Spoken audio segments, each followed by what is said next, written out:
When I would see Navy commercials and I saw guys flipping rifles or holding a flag, I was like, wow.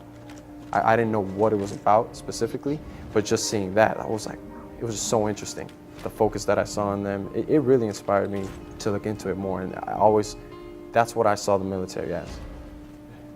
Once I got here, I didn't know how I was gonna feel about it, but I learned to love it. I learned to have a passion for it. Even for some of the tougher ceremonies, even the tedious work that goes into prepping your uniform day in and day out, I really have learned to love it.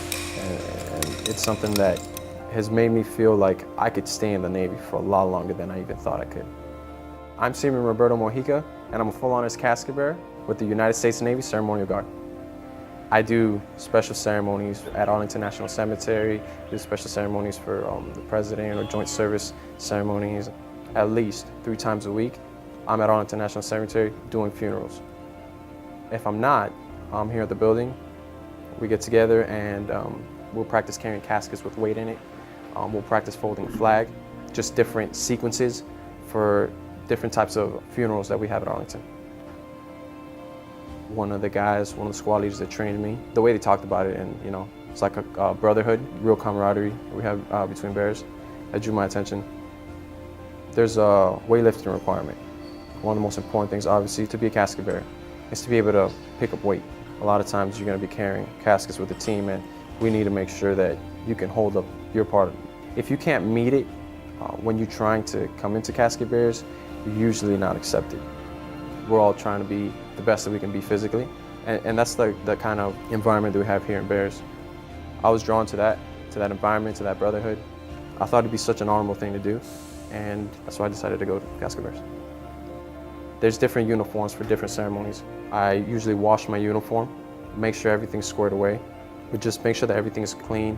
We have brass that we wear on our belt, and we have to make sure that that's not tarnished. You don't want to go to perform a ceremony and there's discoloration in the metal.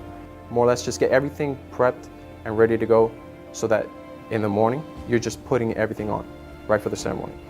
We're performing in front of sometimes very large audiences, sometimes even nationwide. When an audience is looking at us, they need to see perfection in every movement. They need to see us in sync, that we know what we're doing. Attention to detail in your training will lead to success in whatever event you're doing. So sometimes families are really hurting. You just can't avoid it. So sometimes you do feel it. But since I've done so many, we've learned to control it. We're concentrating on the task at hand, so we're focused, because if we're emotional, then we're not focusing on what we have to do. That can affect the quality of the flag fold, the performance. It's something that I've become very passionate about, that I love. I love the guys that I work with. I love the command, and I respect and love everything that they've taught me. I love what we do. I love what we represent.